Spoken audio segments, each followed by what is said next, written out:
4 avril 2001.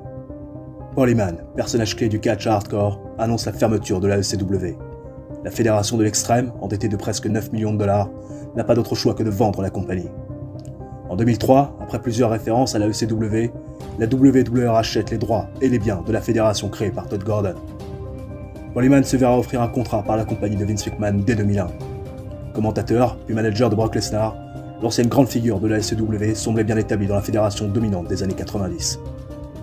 Mais en décembre 2004, un investisseur anonyme fait surface, faisant le pari fou de créer la plus grande fédération de tous les temps avec un apport de seulement 1 million de dollars. Un seul homme a les cartes en main pour mener à bien le projet nommé Elite. Paul Heyman. Ce dernier se voit donc confier la All Elite Wrestling. Paul Heyman, businessman et booker émérite, décide de tout miser sur le catcheur indépendant. Les stars indie et les jeunes loups prêts à se faire un nom dans la fédération de la révolution. La All Elite Wrestling est née. Et oui, ça fait 2 mois.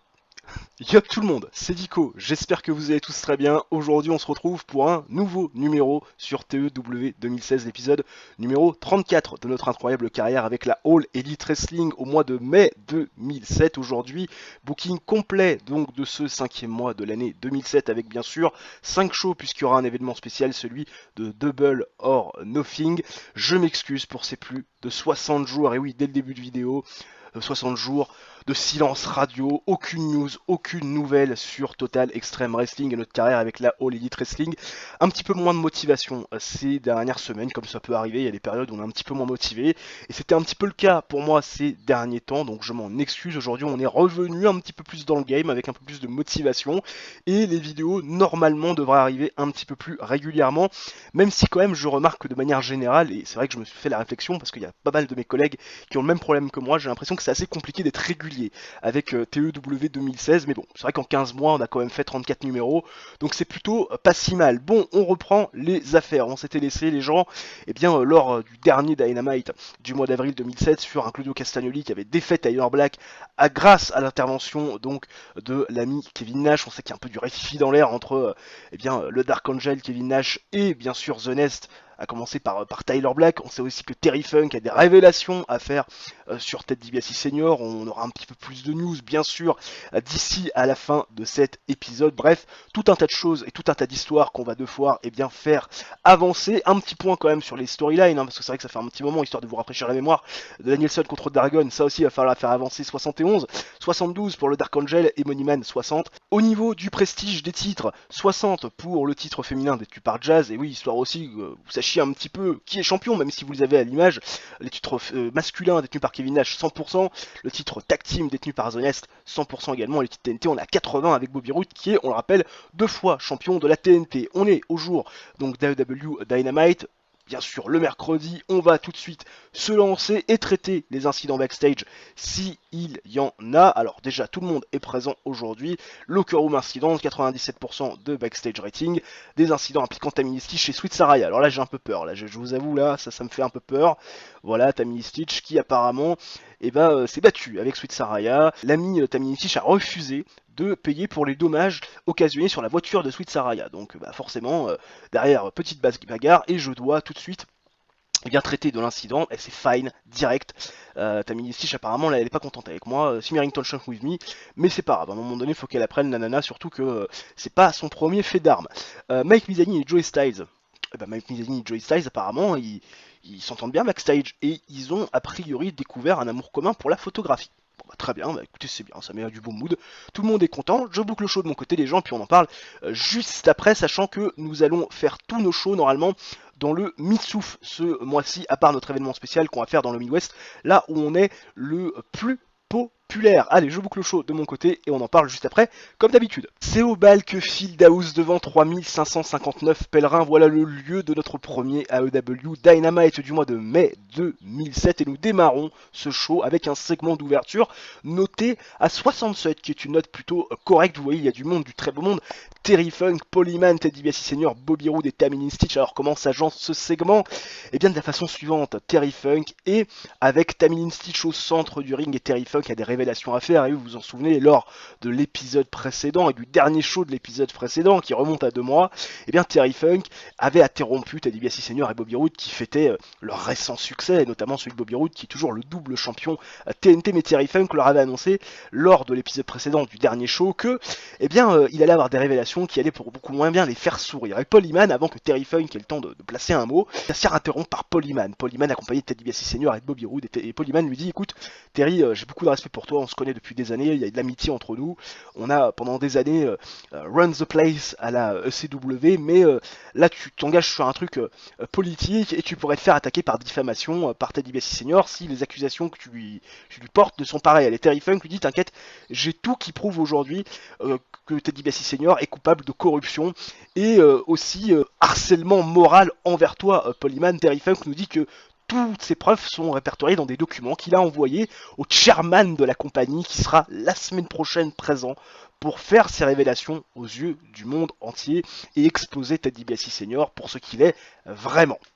Tout le monde, a priori, interagit plutôt bien, à part Terry Funk qui a été apparemment pauvre dans le dialogue. Terry Funk qui n'a pas véritablement bien paru dans ce segment, au contraire d'un Ted DiBiase Senior et d'un Paul Heyman qui ont eu quelque part la foule dans la main tout au long du segment. 67 de rating, on attendra bien sûr la révélation du chairman de la compagnie lors du prochain Dynamite. Derrière, Justin Incredible face à Samoa Joe. Bah écoute, j'ai mis ça en storytelling, ce match-là. Et bah écoute, ça fait une belle note de 77. Samoa Joe qui prend un peu de momentum face à un Justin Incredible. 10 minutes 53 de combat, match avec une grande hit et du bon catch. Et Samoa Joe qui va prendre du momentum en défaisant, en battant Justin Incredible, c'est un petit peu plus français comme ça. En 10 minutes 53, Vietnam avec le Iceland Driver, des performances plutôt sympas de Justin Incredible. 50 et 79 pour Samoa Joe. Derrière, Tammy Lynn Stitch est avec Becky Bélez. Elle est backstage, ça se parle un petit peu, et Kevin Steen et Jenny Rico vont interrompre Becky Bélez, parce que lors de leur dernier match face Rotten Brothers, Becky Bélez est intervenu en faveur d'El Generico et Kevin Steen. Alors ils sont assez surpris déjà, El Generico, parce que c'est vrai que les deux ont quand même une histoire. On se souvient de cette rivalité The Young Walls contre El Generico il y a quelques années de ça déjà, et oui ça remonte, c'était lors des premiers storylines de notre All Elite Wrestling, de la division tag team en mid-card, et voilà, on se souvient que Becky Bélez n'avait pas forcément été très tendre avec El Generico et Kevin Steen, et là, déjà très surpris de voir que elle est un petit peu retournée sa veste, même s'ils sont contents de voir qu'elle est passée du bon côté de la force, mais surtout agacé, et oui, Kevin Steen et El Generico, par rapport au fait que Becky Bélez soit intervenue et que ça leur donne une victoire pas très clean en fait. Et Becky Bélez leur dit, écoutez, si j'étais pas intervenu plutôt, vous n'auriez pas gagné ce match. Et elle leur montre un footage vidéo qui montre très clairement que les Rotten Brothers avaient l'intention de tricher et qu'elle a tout simplement permis à El Generico et à Kevin Steen de remporter ce match. Alors Kevin Steen et El Generico, tu vois, ils regardent un petit peu ça, ils sont... Bon, ils se disent mince, on s'est un petit peu énervé trop vite, et bon, ils finissent quand même par dire après un moment de silence, très bien, ok, on accepte, mais on a besoin de personne pour gagner nos matchs. On a toujours fonctionné à deux et on fonctionnera toujours à deux. Mais merci pour ce que tu as fait, on l'oubliera pas. Ça se termine là-dessus. Tammy Stitch qui improvise très bien, tout comme Becky Bélez, au contraire d'un Kevin Steen qui n'est pas dans son élément naturel. Derrière, Jazz qui va trash talk Jetta avant son match. Et oui, on le rappelle, Paul Heyman a amené de la nouvelle concurrence, à savoir Jetta qui est une baroudeuse du monde du catch, qui est allée au Japon, qui est allée au Mexique, qui est allée en Australie, qui est allée également en Europe pour faire ses gammes et qui a remporté plein de championnats là-bas. Et Jazz se fout de la gueule de Jetta parce que des filles comme elle, il y en a plein. Il y en a plein qui ce genre de choses, baroudées autour du globe pour aller prendre des titres un peu partout, dans chaque continent, dans des fédérations mineures. Ça veut pas forcément dire qu'elles ont le niveau, et puis surtout là, c'est une petite jeune, toute blanche, du côté de l'Angleterre, faut pas qu'elle se mette au soleil sinon elle va rougir, et Jazz voilà, trouve que c'est un irrespect de lui amener une nana d'à peine 20 ans, qui n'a pas d'expérience et qui a remporté des titres dans des fédérations mineures, et lui donner un match de championnat pour le titre le plus prestigieux du catch féminin, puisque c'est ce que prône Jazz. Donc elle est assez embêtée de ce manque de respect de la part de Paul Heyman. Derrière, le match suit, et ça nous fait un 48, pas forcément très gégène, mais faut le temps bien évidemment que ça se fasse, même si on a quand même des performances assez intéressantes. Jazz qui fait un 47 et Jetta un 48. Match plutôt décent sur le papier, et ouais. Alors pas forcément de hit apparente, parce que pour l'instant la storyline, il n'y en a pas vraiment une entre les deux. Mais match quand même qui va durer 7 minutes 58, assez compétitif, 48 de rating, c'est correct. Où Jetta va battre Jazz après 7 minutes 48 de combat via un fast roll-up.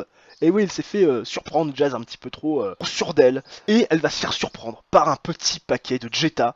1, 2, 3. Et Jetta va devenir la nouvelle championne féminine de la All Elite Wrestling. Jazz n'en revient pas. Le public est médusé. Jetta, toute sourire, qui n'en revient pas elle aussi, qui brandit ce titre de la All Elite Wrestling. Jetta est donc la nouvelle championne féminine, également la plus jeune championne féminine de l'histoire de la fédération. Ah oui, un petit upset, ça fait pas mal comme ça de temps en temps. Derrière, Tammy Lindsay, Chastek, Bryan Danielson, traditionnel, Mike Mizanin et Maryse. Et Bryan Danielson est excédé par le comportement de Super Dragon qui n'a pas hésité à l'attaquer à coups de barre de fer et attaquer ses deux copains, Travis Hummel et Mike Mizanin, dans les backstage, dans le parking, alors qu'il s'apprêtait à partir, alors que Bryan Danielson était encore blessé, il y avait la minerve, il avait un plâtre au niveau de la jambe, enfin bref. Il se déplaçait en béquille, Bryan Danielson est excédé de l'attitude de Super Dragon qui a tenté de vouloir mettre fin à sa carrière. Donc maintenant Bryan Danielson est clear pour être dans le ring. Et ce soir, il veut affronter et veut confronter et veut botter le cul à Super Dragon dans un 6-man tag. Voilà. 52 de rating et on verra ce qui se passera dans le main event. Derrière Bobby Villard et Rena Mero qui font un petit striptease sympathique, voilà, un bikini contest. Rena Mero remporte la mise, tout va bien, 73 de rating, c'est parfait. Derrière, le main event nous fait un excellent 75, oui, quand même, quand vous avez Mike Mizanin, Travis Hummel, qui sont quand même pas les meilleurs performeurs, quand vous avez Mike Barton, qui est encore un peu rouillé, bah, faire un 75, c'est plutôt pas mal. Donc Bryan Danielson avec les Young Wolves, forcément, qui font face à Super Dragon et aux Teen Idols, et oui, Mike Barton et Kip James, et un match avec une brand de hit et du descent catch, et oui, parce que c'est défini comme tel, match qui a duré quand même 14 minutes 28, hein, assez compétitif ce match, en plus je l'ai mis en Steals de Show. Et bah c'est Super Dragon et Teen Idols qui vont défaire Bryan Danielson et les Young Wolves en 14 minutes 28 quand Super Dragon va défaire Mike Mizanin via pinfall avec le Magnum Driver. Il faut savoir que Bryan Danielson et Super Dragon ne se sont jamais vraiment confrontés dans le ring puisque Bryan Danielson a refusé toute confrontation avec Super Dragon. Match qui nous fait 75 de rating, Mike Mizanin, le Wink Link, logique qu'il soit pris de tomber face à un Super Dragon qui gagne du momentum face à Bryan Danielson. Les performances sont de 48 pour Mike Martin qui apparemment s'est blessé, damage neck, mon dieu, j'espère que c'est pas trop grave. Kip James fait un 72, Super Dragon fait un 74, Mike Mizanin fait un 33, 52 pour Travis Hummel et 67 pour Bryan Danielson. Je m'attendais quand même à ce qu'il passe les 70, le garçon, et la storyline Danielson contre Dragon avance grâce à ce segment. Et nous faisons un excellent 72 de rating qui nous permet de gagner de la popularité dans les 15 régions où nous sommes diffusés. Que demande le peuple? Alors que là on a le random profil de Ray Brooks, Ray Brooks, catcheur professionnel canadien, apparemment qui était employé à la E2CW, High Flyer. Pourquoi pas? C'est vrai que les High Flyers, on n'en a pas beaucoup au sein de la fédération. Je suis en train de me faire la réflexion quand je vois le profil. Un jour s'en procurer des High Flyers, ça pourrait être intéressant d'avoir des matchs un petit peu de lucha, ouais. Parce que c'est vrai que ça nous manque un petit peu dans notre produit, même si c'est vrai que c'est pas forcément la priorité. Mike Barton, donc apparemment qui a été blessé. 0.23 donc de TV rating, la signature de contrat, je vais pas vous la montrer tout de suite, sinon ça va me spoiler une arrivée de marque. Donc on fait 0.23 et 175 000 viewers, soit un petit peu moins que lors du dernier show, pourquoi pas. Mais bon, c'est pas grave, on fait quand même un 72 de rating bien solide. C'est bon pour le business et la popularité ça. Alors au niveau du medical, Mike Barton, 5 jours. Bon, ça va, damage neck, alors j'aurais pu penser que ça allait être blessure chronique, finalement, juste 5 jours. Et bah écoutez, il va faire des séances de kiné, et puis tout va rentrer dans l'ordre petit à petit. Aucune nouvelle croustillante, les gens, sur la dernière semaine écoulée, donc du coup on se retrouve directement dans les backstage du deuxième AEW Dynamite du mois de mai 2007, et vous le voyez, il y a des incidents locker room, ça clignote rouge, on va tout de suite aller les traiter ces incidents en espérant qu'ils soient positifs. Normalement Kevin Steen c'est positif. Voilà, Kevin Steen apparemment qui a organisé un tournoi de jeux vidéo et qui l'a gagné, ça a donné du moral au locker room, tout va bien, merci Kevin Steen qui fait toujours des incidents positifs, on a besoin de ce genre de leader dans les backstage. C'est vrai que pour l'instant il y a beaucoup quand même de plus et très peu de moins dans nos locker rooms. On va tout de suite aller du côté du Mitsouf Là, on a 42 de popularité et continuer à faire nos shows là-bas, puisque je rappelle, tous nos Dynamite seront du côté du Mid-South et on ira dans le Midwest, là où on est très populaire pour notre gros événement donc de ce mois de mai, à savoir Double or Nothing. Je boucle le show de mon côté et on en parle juste après. NM Wilson Complex pour le deuxième show de notre mois de mai 2007. Nous sommes devant 3701 pèlerins et vous le voyez, nous démarrons le show sous de belles auspices, 65 de rating avec pas mal de monde, une belle brochette de workers. D'abord Ted DiBiase Senior accompagné de Bobby Roode et Tommaso Ciampa ainsi que Barbara Keenan, histoire qu'il y a un petit peu de sex appeal dans le segment, interviewé par Tammy Stitch et DiBiase Senior, qui se paye la tête de Terry Funk qui dit avoir des preuves de sa culpabilité par rapport à ce qu'il aurait pu faire depuis son arrivée à la All Elite Wrestling et les passe-droits que Paul Heyman lui donne. Ted DiBiase Senior nous dit que Terry Funk n'a absolument rien de concret, de solide pour l'inculper de quoi que ce soit. C'est juste un vieux has-been qui n'a plus rien fait depuis la ECW et qui aujourd'hui veut mettre un petit peu de lumière sur lui et qui est jaloux de garçons comme Bobby Roode qui ont la réussite, mais ils vont se faire interrompre par Shane McMahon, et oui, Shane O'Mac, qui est présent à la All Elite Wrestling et qui se présente au public et à Ted DiBiase Senior comme étant le chairman, le propriétaire de la All Elite Wrestling. Et oui, c'est lui qui a chargé Paul Heyman avec $1 million de faire de la All Elite Wrestling la plus grande fédération de tous les temps. Il nous dit, Shane McMahon, qu'il n'a pas vraiment été très considéré du côté de la WWE et par son père Vince McMahon. Donc du coup, il a voulu en secret créer une fédération et permettre à Paul Heyman, avec $1 million, de créer une grande fédération qui aurait de la réussite et qui serait l'élite du catch. Il est très heureux de ce qui est devenu le produit. Mais quand même, par rapport aux agissements aujourd'hui de Ted DiBiase Senior, il y a beaucoup de choses à dire et il a avec lui une tonne de dossiers que Terry Funk lui a fait parvenir, qui prouvent la culpabilité de Ted DiBiase Senior, corruption et également harcèlement moral sur Paul Heyman. Nous affiche sur le petit entron tout ce qu'il pourrait finalement inculper Ted DiBiase Senior dans cette affaire et tous les passe-droits que Paul Heyman aurait pu derrière lui donner. Il nous dit d'abord que Paul Heyman a perdu un procès face à AJ Styles, puisque oui, Paul Heyman a voulu poursuivre AJ Styles en justice après le fait que ce dernier soit parti de la All Elite Wrestling alors que son contrat couvrait toujours, alors qu'il était le champion rendant vacant le titre de la All Elite Wrestling détenu aujourd'hui par Kevin Nash, que Raven avait pris dans un Fatal 4-Way à l'époque.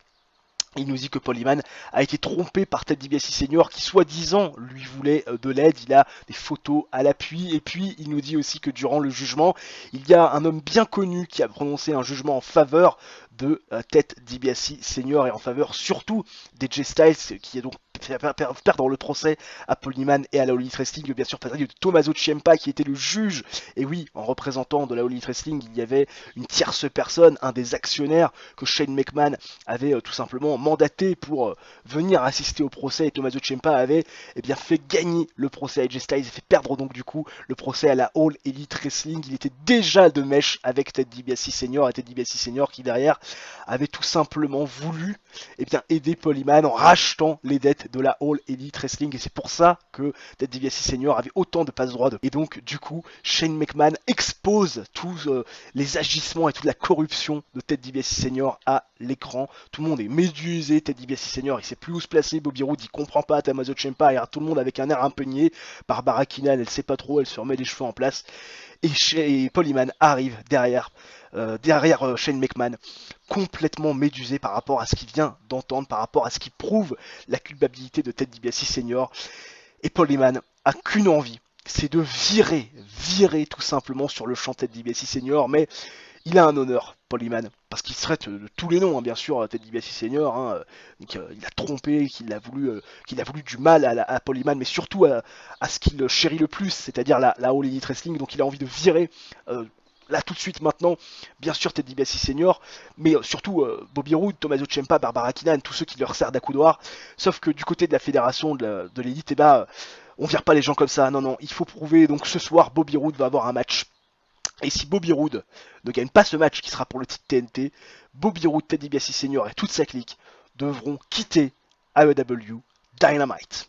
65 de rating, tout le monde fait du très bon boulot pour l'improvisation, pour aller communiquer, pour tout simplement promouvoir ce segment, même si Shane McMahon débute sa gimmick de staff member et c'est au full. On la coup du crat, vous inquiétez pas. Derrière, El Jericho face aux Rotten Brothers. Et dans un match plutôt décent, parce qu'il est défini comme tel, El Jericho vont défaire les Rotten Brothers en 8 minutes 09 quand Kevin Steen va défaire Axel Rotten via pinfall avec le package Prip Driver. Mais cette fois-ci, sans aucune intervention. Becky Belair n'était pas présente, elle n'en a pas eu besoin. On l'a vu du côté de la rampe du ring.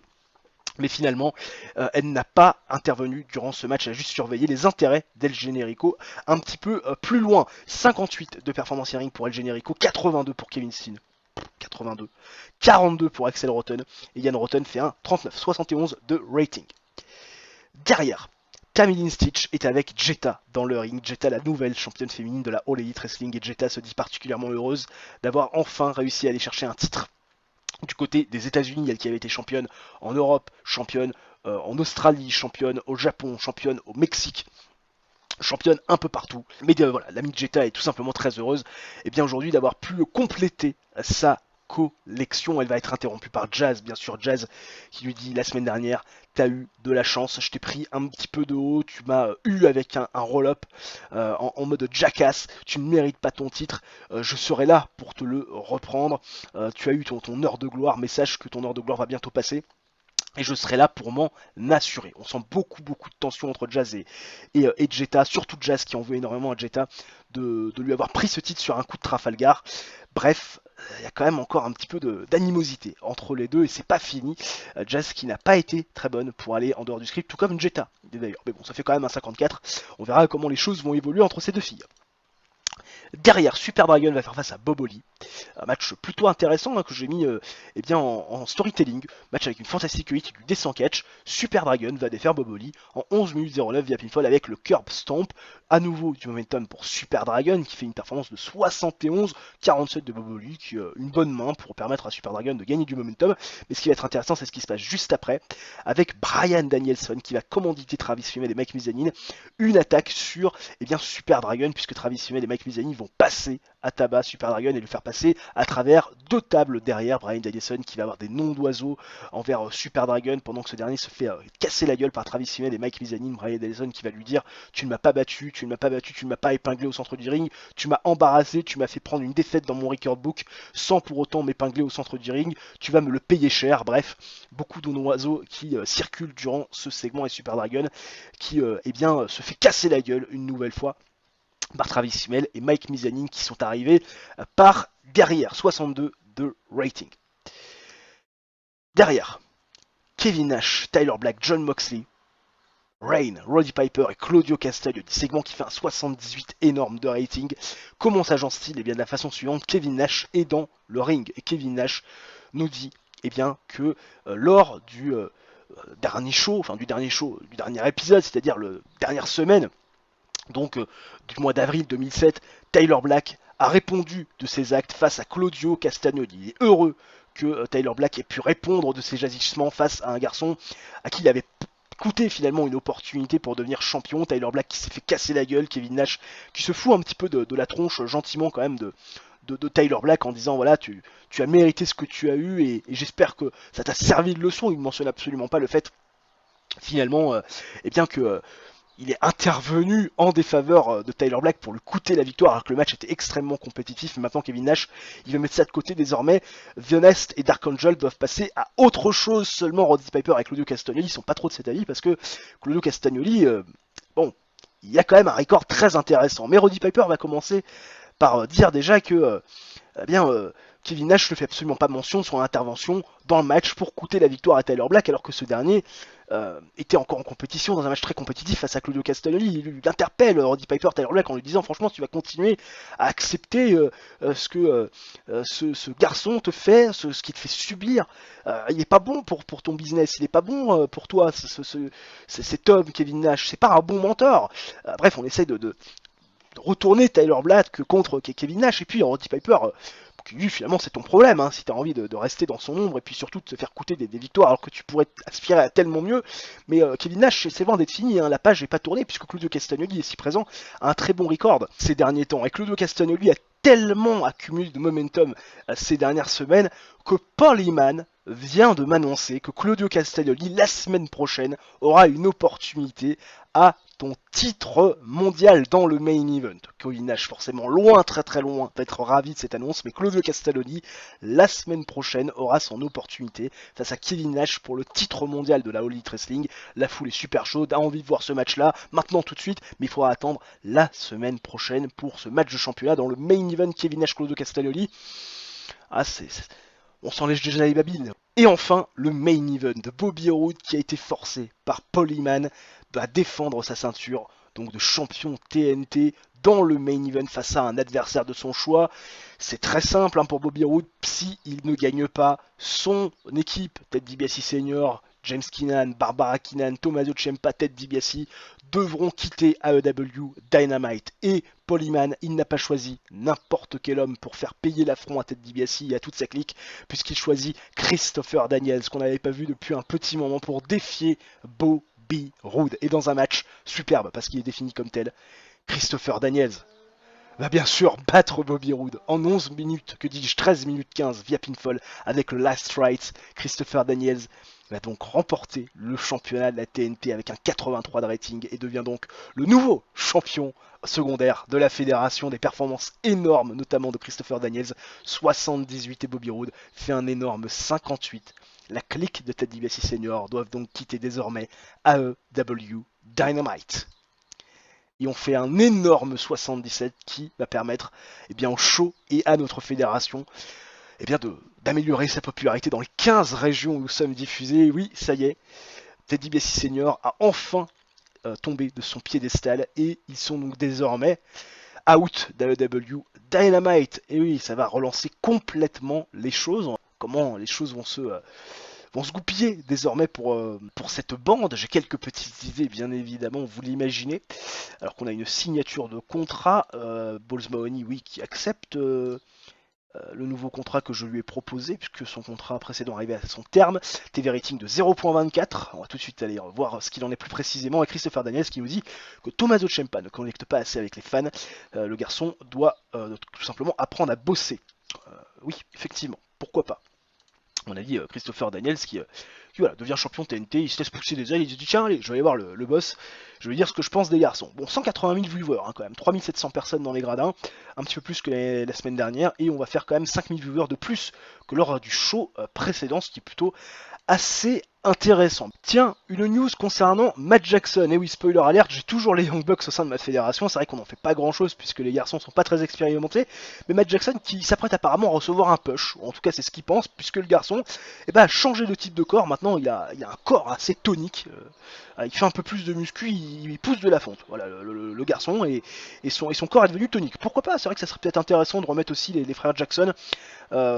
Je vais dire sur le devant de la scène, mais peut-être les utiliser un petit peu plus pour leur faire gagner en plus d'expérience et leur permettre de progresser, puisque c'est vrai que ça fait quand même quelques temps qu'on les a pas utilisés. De retour dans les backstage pour traiter des incidents locker room, parce que même si on a backstage rating à 100%, ça clignote rouge, donc on va essayer de régler et traiter correctement ces incidents. Alors là, Tamina Sitch, tu peux être sûr que c'est la drogue, elle a trop bu la nana et donc elle est à la maison, pas en condition de travailler, et bah c'est fine.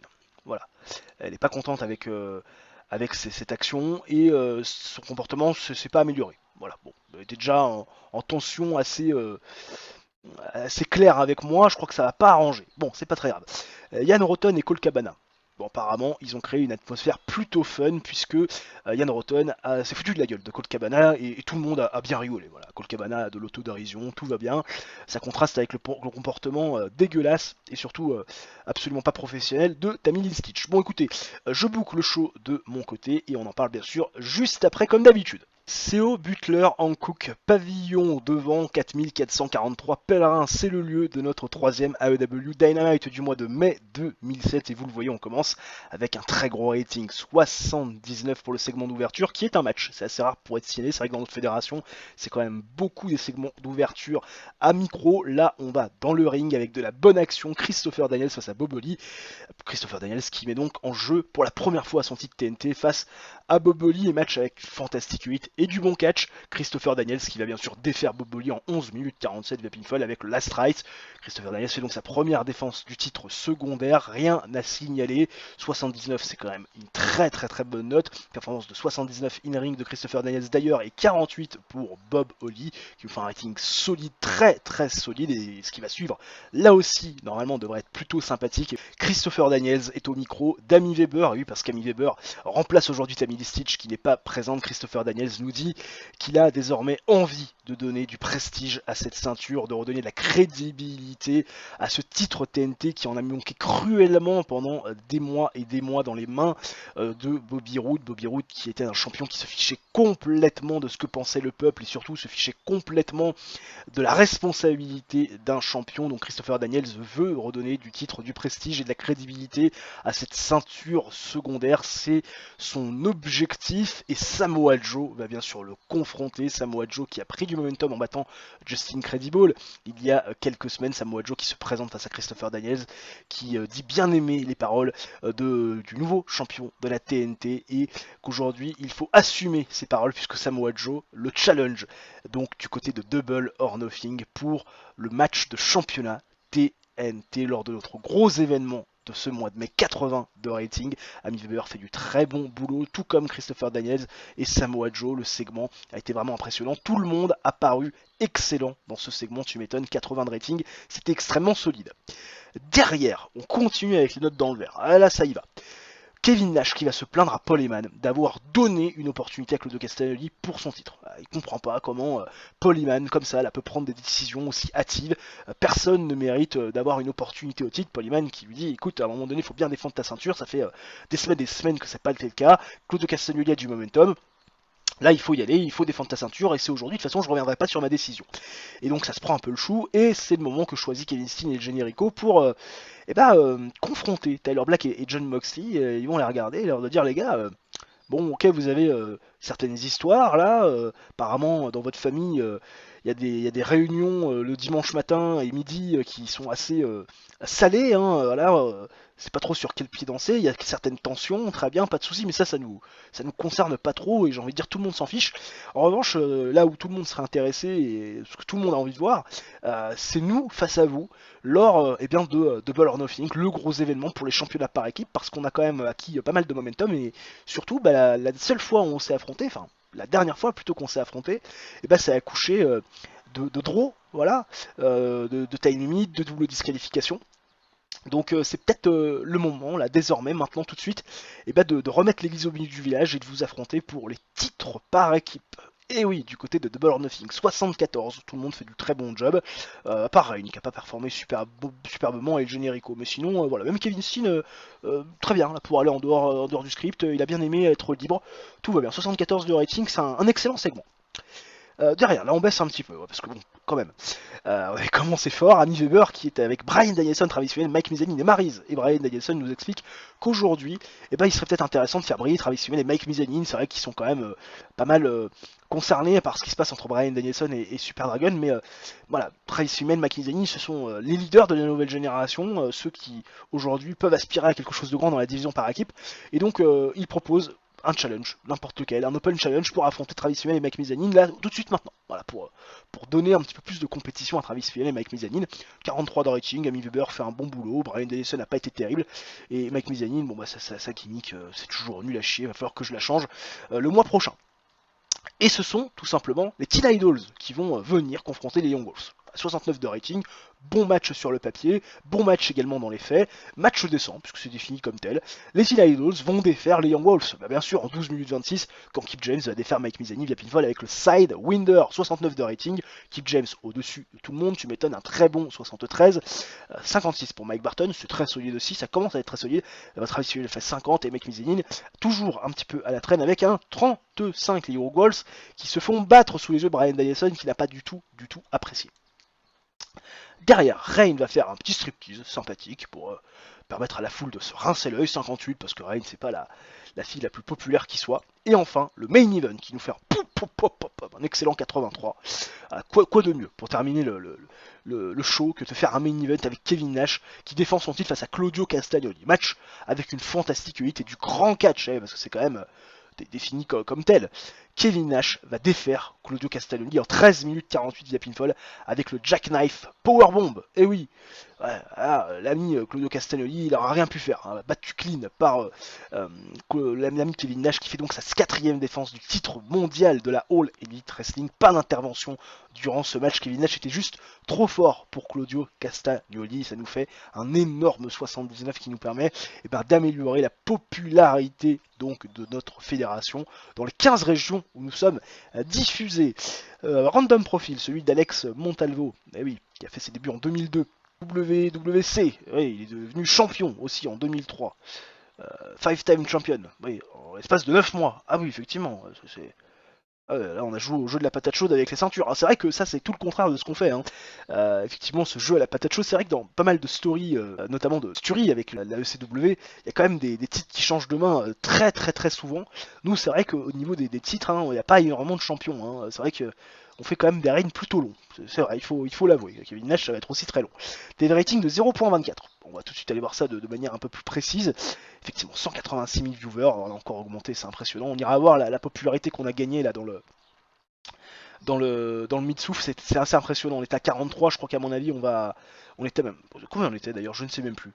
Non, on était un petit peu... On devait être peut-être à 39, on est à 40. Ouais, bon. Écoutez, tranquillement, Puerto Rico aussi c'est en train de monter, hein, 44. On va les avoir, hein, ces 47% d'importance dans au moins 2 régions des États-Unis dans très peu de temps à mon sens. Quelques news, les gens pêle-mêle avec pas mal de positions de booker et d'honneur qui sont possibles avec la CMLL qui a priori veut trouver un nouveau propriétaire après que Paco Alonso soit décédé, paix à son âme le monsieur, et donc aussi une position de booker, toujours à la CMLL qui est demandée, voilà, qui est disponible. Bon, bien sûr nous ça nous intéresse pas, et puis Christopher Daniels qui apparemment est parti de la Ring of Honor. Et bien, écoutez, voilà toutes ces petites nouvelles sympathiques. On continue. Des nouvelles, les gens, et pas des moindres, Shane McMahon qui hérite de la WWE. Et oui, Shane McMahon qui donc va succéder à Vince McMahon qui laisse la fédération. Et donc Shane McMahon va partir du côté de la WWE. Bah écoutez, on l'aura pas vu très longtemps. Shane McMahon, apparemment Vince McMahon a décidé de se retirer. Qu'est-ce qu'on aimerait que Vince McMahon se retire? Dire que IRL, il est toujours présent à la WWE en 2023. Et bah écoutez, c'est comme ça, hein, c'est la vie. Donc du coup, le rôle de booker à la WWE maintenant va changer. Bah écoutez, pourquoi pas, on aurait peut-être pu postuler, mais ça nous intéresse pas. Et puis aussi, j'imagine une augmentation, un pay request de Travis Fimmel qui nous demande 1150, hein, c'est ce qu'il pense valoir alors qu'il est à 860 par apparence.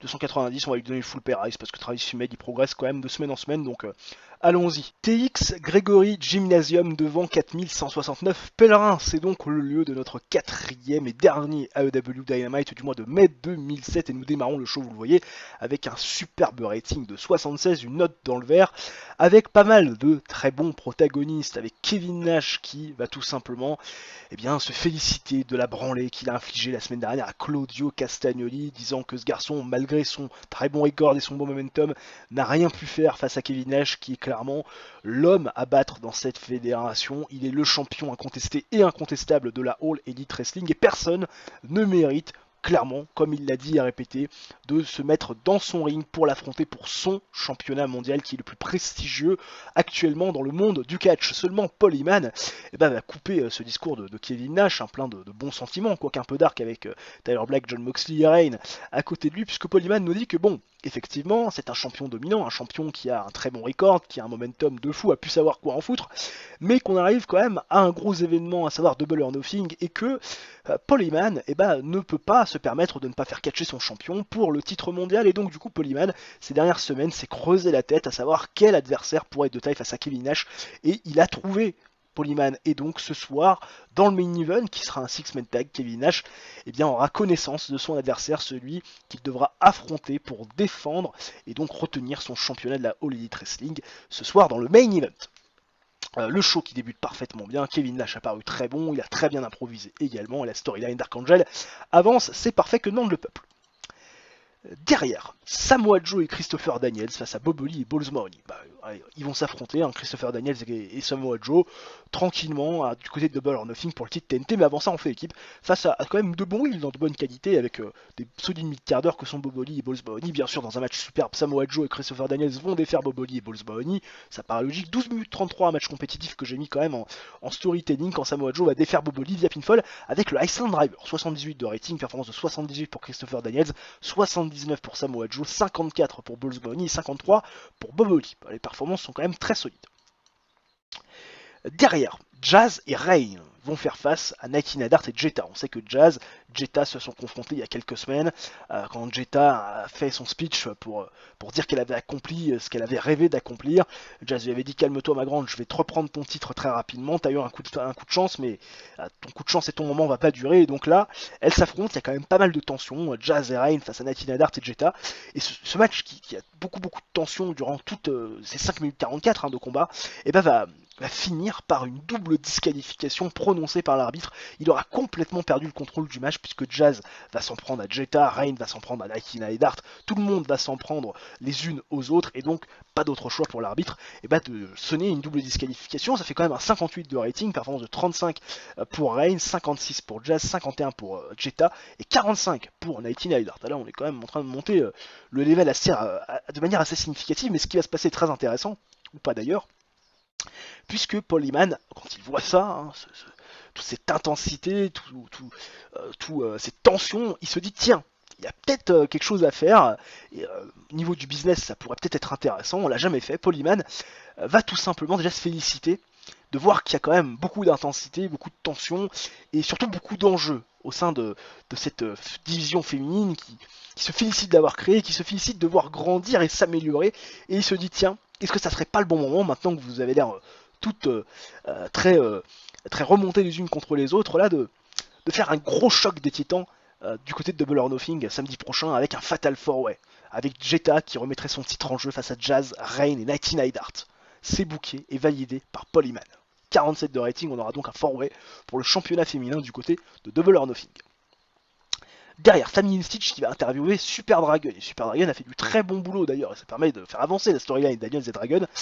Super Dragon qui va challenger Bryan Danielson à Double or Nothing dans un match d'homme, puisqu'il veut un match en cage où aucune intervention sera possible, parce que oui, Super Dragon, il en a marre de se faire casser la gueule après la fin de ses matchs, il en a marre de courir après Bryan Danielson qui se sert de ses deux sbires, l'ami Travis Fimmel et Mike Mizanin, pour faire le sale boulot, le passer à travers des tables.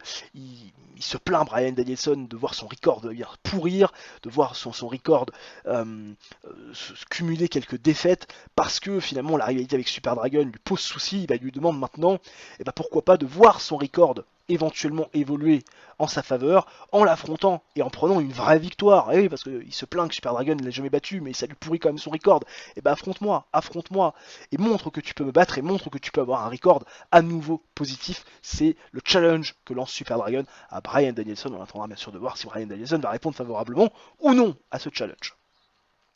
George Frankenstein qui fait un petit bikini contest, un petit striptease, c'est pas là où on est le plus populaire, donc 61 de rating, ça fait le taf. Et derrière, le main event qui fait un 74 solide, mais je m'attendais quand même un petit peu à mieux. Kevin Nash et The Nest, qui sont présents bien évidemment en ring, ils attendent leur opposant, voient El Jericho arriver. Déjà, Kevin Steen, El Generico, et leur partenaire, qui n'est nul d'autre que Scott Steiner, que Kevin Nash connaît parfaitement bien. Scott Steiner sera donc son opposant du côté de Double or Nothing. Et oui, désormais Kevin Nash en a la preuve. Match avec une fantastique hit et du grand catch, qui va avoir la victoire de Scott Steiner et d'El Generico, El Jericho, lorsque Scott Steiner, après 16 minutes 16, va défaire Tyler Black via pinfall avec le Steiner Recliner après l'intervention de Becky Bélez. Et oui, il faut aussi noter, et c'est très important de le signifier, que Scott Steiner a été distrait à la fin par Rain, et que Becky Bélez, qui vit au grain sur la rampe du ring, est intervenu giflant tout simplement Rain, ce qui a un petit peu distrait l'ami Tyler Black, et derrière Scott Steiner en a profité pour appliquer son finisher sur Tyler Black et faire le tomber victorieux. D'ailleurs, Tyler Black qui a pas été très content de perdre, hein. Il m'a dit ok, je veux bien me mettre sur le cul, mais protège-moi. Donc il a fallu le garder fort. L'ami Tyler Black qui aujourd'hui exige quand même qu'on prenne soin de son momentum et surtout eh ben du booking que l'on lui offre. 63 de performance ring pour John Moxley, 69 pour Tyler Black, 61 pour Kevin Nash, 74 pour Kevin Steen. Et Generico est à 54 et Scott Steiner est à 69-74 de rating, et donc Scott Steiner qui prend une victoire importante avant d'affronter Kevin Nash du côté de Double or Nothing. Un très bon 73 qui nous permet d'améliorer notre popularité dans les 15 régions où on est diffusé. Je m'attendais quand même un petit peu à mieux, je vais pas vous le cacher, mais bon, on va prendre. Le run de profil de JJ Perez, qui apparemment a commencé sa carrière en 1999 à la APW. Voilà, c'était une rising star de la compagnie. Bon, je sais pas trop ce que ce garçon a donné, en tout cas ce qui est sûr c'est qu'il ne nous intéresse pas des masses. TV rating de 0.23. Ah, on a baissé en termes de TV rating. Oui, on était à 0.24, 186 000 viewers, et là c'est vrai qu'on est à 177 000. Oula, on a quand même perdu. En même temps, c'est vrai qu'on fait quand même un petit peu moins en termes de show rating, mais c'est vrai que là, oui, effectivement, les gens se sont dit, ah, c'est moins qualitatif que la semaine dernière. Ah ouais, mais bon, quand même, depuis le début de ce mois, hein, depuis le début de cet épisode, 72, 77, 79 et 73. C'est solide quand même, solide. AEW Double or Nothing au NE Arena devant 7500 pèlerins. On fait guichet fermé pour cet événement spécial du mois de mai 2007. Également dernier show de notre vidéo, et on démarre fort très fort les gens avec un 76 de rating. Et oui, pour le match d'ouverture de l'action, de la bonne grosse bagarre entre El Jericho, Kevin Steen et El Generico, et The Nest de l'autre côté, Tyler Black et John Moxley pour un match de championnat du monde par équipe, avec cette fois-ci quelques petites nouveautés puisque tout le monde va être à nombre égal, avec The Nest accompagné de Reign et bien sûr El Jericho accompagné de Becky Belair qui est devenue la manageuse désormais d'El Jericho après ce qui s'est passé ces dernières semaines. D'ailleurs Becky Belair fait de bon travail à ringside et rien de bien particulier noté sur les chemistries, donc ça le fait plutôt bien. Match avec du superbe catch et une grande hit, et oui, ça a buzzé ce match. The Nest va remporter la rencontre face à El Jericho en 15 minutes 35 quand Tyler Black va défaire El Generico via pinfall avec le super kick qui s'est pris pour Matunic Jackson. The Nest fait donc sa 4ème défense du titre mondial par équipe sans intervention aucune. Il faut savoir que Reign et Becky Belair se sont neutralisés donc en dehors du ring. Il n'y a pas eu d'intervention, tout s'est joué clean dans les règles de l'art, et c'est The Nest qui a été les plus forts. El Jericho qui craque encore une fois. À quelle marche, la dernière marche pour aller chercher donc le titre mondial. Jericho va devoir à nouveau patienter, des performances assez sympathiques malgré tout. 80 pour Kevin Steen, 59 pour El Generico, 71 et 77 pour John Moxley et Tyler Black, victoire des Hills, qui donc continue à prendre du momentum et surtout qui garde les titres. Derrière, Reign face à Jazz, face à Nighty Neidhart, face à Jetta. Match qui nous fait un bon 53 de rating avec des performances plutôt intéressantes. Reign 41, 56 pour Jazz, 47 pour Nighty Neidhart et 52 pour Jetta. On est en train vraiment de faire une division féminine bien solide. Jetta, c'était peut-être une bonne recrue. Finalement, j'étais pas forcément... Alors, encore une fois, j'ai épluché le roster. Je dis bon, peut-être, j'ai sélectionné.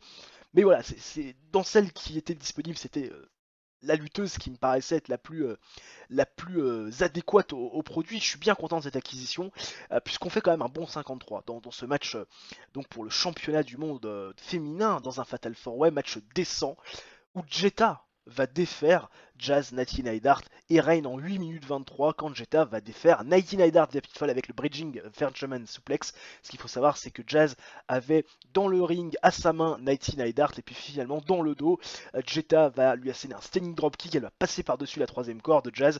Derrière, elle va se retrouver Jetta avec Nighty Neidhart dans le ring, bridging German suplex sur donc la nouvelle représentante de la Hard Dynasty, Nighty Neidhart, tombée 1, 2, 3. Victoire donc de Jetta qui fait sa première défense de titre donc du championnat féminin, ce qui va encore un peu plus agacer, vous l'imaginez, Jazz. Derrière, Tammy Stitch qui va dans le vestiaire de Bryan Danielson pour tout simplement savoir si ce dernier va accepter le challenge de Super Dragon. Et qu'est-ce qu'elle voit quand elle arrive? Et bien Travis Fimmel, Mike Mizanin et Maryse qui sont en train de se chercher un petit peu. Bah, on drague un petit peu, mon dieu, qu'est-ce qu'elle est belle Maryse. Oh, Travis Fimmel, Mike Mizanin, c'est des beaux gosses. Hein, on est en train un petit peu de se chercher, on demande des informations concernant Bryan Danielson, pas de Bryan Danielson. Et Bryan Danielson finit par arriver dans la pièce, dans son locker room. Et Bryan Danielson est passablement énervé de voir Mike Mizanin et Travis Fimmel présents à Double or Nothing alors que ces derniers étaient censés être dans le donjon de Shawn Michaels. Bryan Danielson qui les fustige du regard, qui dit qu'est-ce que vous faites là, vous étiez censé vous entraîner avec Shawn Michaels pour essayer de vous améliorer, vous qui avez pris le tombé hein, face à Super Dragon dans un six-man tag, vous qui avez perdu face aux Teen Idols, c'est n'importe quoi, qu'est-ce que vous faites là? Il est interrompu par Tammy Stitch, fin excédé Bryan Danielson qui veut pas des perdants dans son équipe, et Tammy Stitch qui lui demande tout simplement si Bryan Danielson va donner son accord pour le challenge face à Super Dragon plus tard dans le show. Et Bryan Danielson, excédé par ce qui vient de se passer, a envie de passer ses nerfs et dit écoutez, si Super Dragon veut aujourd'hui son match, s'il veut qu'on enterre l'âge de guerre, il n'y a pas de problème, je suis prêt à lui donner un match en cage, il faut que je passe mes nerfs. Faut mieux que je passe mes nerfs sur Super Dragon que sur mes collègues Travis Fimmel et Mike Mizanin, donc le match en cage, il n'y a pas de problème. Et à la fin de ce show, je serai le Dragon Slayer, celui qui a coupé la tête du dragon. Pas de soucis, la storyline avance, ça fait 57, c'est pas si mal. Derrière, Christopher Daniels face à Samoa Joe, ça fait un excellent 83. Alors les performances sont de 88 et de 87, on pourrait se dire pourquoi pas, peut-être qu'on aurait pu mériter mieux. Performance extraordinaire parce que forcément les deux ont une énorme chemistry bien sûr, mais ça fait quand même un match exceptionnel que j'ai mis en storytelling, c'est peut-être aussi pour ça qu'on en a gardé un peu sous le pied. Christopher Daniels face à Samoa Joe, match exceptionnel, et bah c'est Christopher Daniels, le champion, qui va battre Samoa Joe, le challenger, en 14 minutes 11 via pinfall avec le Hangman Wings. Christopher Daniels c'est donc sa deuxième défense du titre TNT, match très compétitif, les deux hommes à la fin qui se serrent la main. Victoire de Christopher Daniels, toujours champion TNT. Derrière, Super Dragon face à Bryan Danielson, ça fait un 76 match en cage. Bryan Danielson, Super Dragon, il faut régler les comptes. Bryan Danielson est excédé par rapport à ce que eh bien, il a vu avec Mike Mizanin et Travis Fimmel qui étaient présents dans les backstage alors qu'il aurait dû être présent du côté du donjon de Shawn Michaels. En plus, il a appelé Shawn Michaels. Bah non, ils sont jamais venus les deux. Je les attendais de pied ferme, ils sont jamais venus. C'est pas professionnel. Enfin bref, Bryan Danielson, la grosse bagarre face à Super Dragon. Et dans un match exceptionnel, et bah, c'est Bryan Danielson qui va défaire Super Dragon en 15 minutes 03 via pinfall, puisque, eh bien, à un moment donné, ce qui s'est passé, c'est que les deux se sont retrouvés en haut de la cage. Ils se sont retrouvés en haut de la cage, il y a un caméraman qui est monté, alors tout le monde se dit mais qu'est-ce qu'il fait? Il est monté sur la cage, et finalement bah, ce caméraman c'était nul autre que Maryse, qui a asséné un énorme low blow à Super Dragon en haut de la cage. Bryan Danielson a power bombé donc au-dessus de la cage Super Dragon qui est passé à travers la cage, qui est redescendu donc dans le ring, et derrière Dragon Suplex tombé 1, 2, 3, victoire de Bryan Danielson qui donc devient le Dragon Slayer et qui met donc fin en même temps à la storyline entre lui et Dragon. 75 de performance in ring pour Dragon, 73 pour Bryan Danielson. Bryan Danielson remporte le match et remporte la rivalité. Derrière, petit bikini contest, tranquillou, Bob Bullard, Ray Lamero, George Frankenstein, ça agite les attributs. 65 de rating, c'est plutôt pas mal, ça fait le taf pour les fans un peu pervers de la fédération. Et enfin, le main event nous fait un correct 72. Voilà, correct. En même temps, au vu du booking, je pouvais pas m'attendre à une autre extraordinaire, mais c'est pas grave. Match avec une fantastique et du grand catch. Et oui, Scott Steiner va défaire Kevin Nash en 14 minutes 19. Mais quand Kevin Nash va se faire compter intentionnellement en dehors du ring, Kevin Nash va donc conserver sa ceinture, pas de la meilleure manière qui soit. Performance de 72 pour Scott Steiner et Kevin Nash fait 65. Kevin Nash qui apparemment ou une fracture.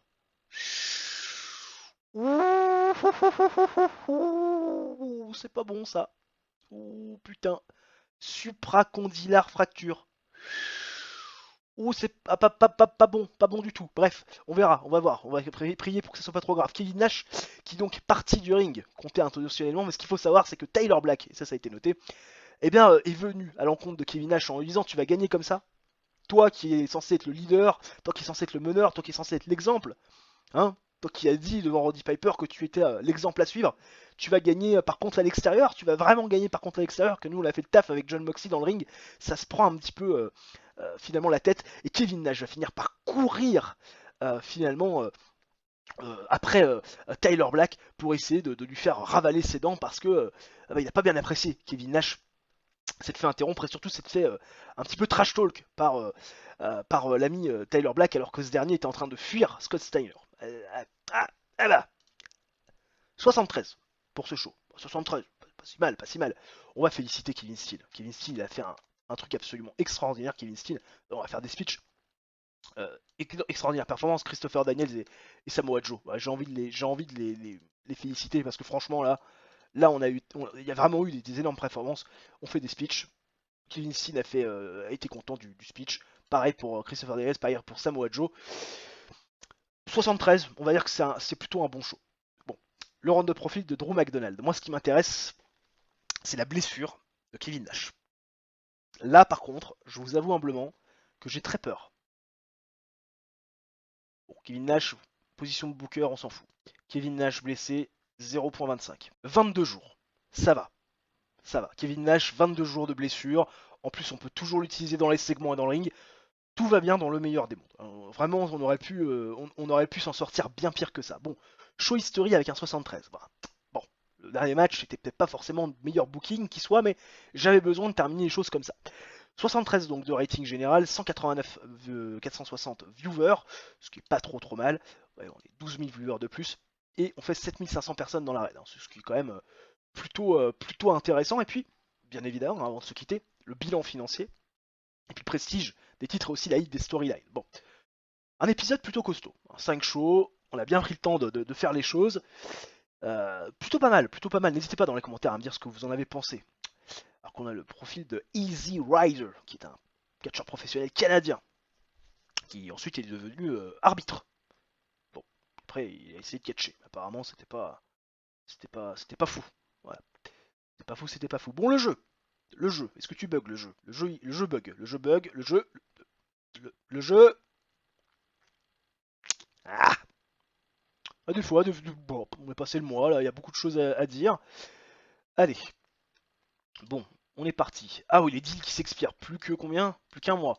Bon, bah, on va reprolonger les deals, pourquoi? Pour 6 mois peut-être, j'imagine? Ouais, pour 6 mois. Alors, Colt Cabana offer. Ah bon? Ouais, c'est de la tournée. C'est de la tournée. Alors pour Brian Dennison, c'est de la tournée. Pour Colt Cabana, ça devrait aussi être de la tournée. Je me méfie toujours, moi, de ces petits filous de la Dragon Gate, là, qui sont capables de prendre des talents. Tourning. Tourning. Tourner, va progresser là-bas, il a pas de problème. Samoa Joe, Dragon Gate, ça doit être la même chose. Enfin, j'imagine, hein. Bon, ça on le voit pas, donc ça doit être la même chose. Cool Cabana, Kevin Steen. HGPW pour Kevin Steen. Tourning. Ça va. Ça va. C'est de la tournée, c'est de la tournée. C'est de la tournée, c'est de la tournée. Bon, ok, pas de problème. Pas de problème, pas de problème. Bon, bilan financier. Ah, effectivement. Hey, oh, le nombre de messages sur le dashboard. Bon, c'est pas grave. Bilan financier. 97 000 $ de profit. Bon. En même temps, c'est vrai qu'on a fait beaucoup moins que le mois d'avant parce que on a aussi travaillé nos popularités dans des régions où on n'était pas forcément populaire. Le Mid-South, c'est vrai que voilà, c'est pas là où on est forcément le plus populaire, c'est le Midwest, mais on a travaillé nos popularités, on fait quand même 388 000 de tickets vendus, ce qui est pas si mal. On continue à avoir un bon merchandising, hein, 27 000, c'est bon, c'est un petit peu moins que les 2 mois précédents, mais ça reste quand même plutôt pas mal. Le coût de worker forcément a augmenté, on a beaucoup utilisé nos workers, 202 000. Et puis au niveau du MISC, on se fait assez. Non, pas tellement, pareil que le mois dernier, donc non, ça va. Ça va, c'est un mois plutôt correct. Je vous laisse regarder en détail, bien sûr, vous ferez pause. Pour ceux que ça intéresse, au niveau de la size, on est à 40 dans le Mid-South. Midwest, on est à 56. Northwest, on est à 39. 44 à Puerto Rico. Ça commence à se rapprocher du niveau culte, tout ça. Un point sur les storylines, on en a plus que 2. Dark Angel et Moneyman. Ah, de Dieu, va peut-être falloir penser à une nouvelle storyline. 75 donc de hit pour Dark Angel, ce qui est plutôt pas mal, la storyline est chaude, et 60 pour Moneyman. Faire évoluer bien sûr dans les prochaines semaines. Au niveau du prestige des titres, Jetta est à 65, 100 pour Kevin Nash, tout va bien. 100 pour le titre Tag Team, et 95 pour le titre TNT. Alors quand même du gros prestige, un gros niveau, gros prestige les copains. J'espère que cette vidéo vous aura plu, que vous avez apprécié cet épisode numéro 34. On se retrouve bien sûr très prochainement pour une nouvelle vidéo de sport ou de TEW. Bien sûr, le coup du chapeau, like, abonnement et l'activation de la cloche, ça mange pas de pain si vous avez aimé ce que vous avez vu. On se retrouve très prochainement pour une nouvelle vidéo de TEW et donc de notre carrière avec la All Elite Wrestling. D'ici là, ciao, bye bye et à la prochaine.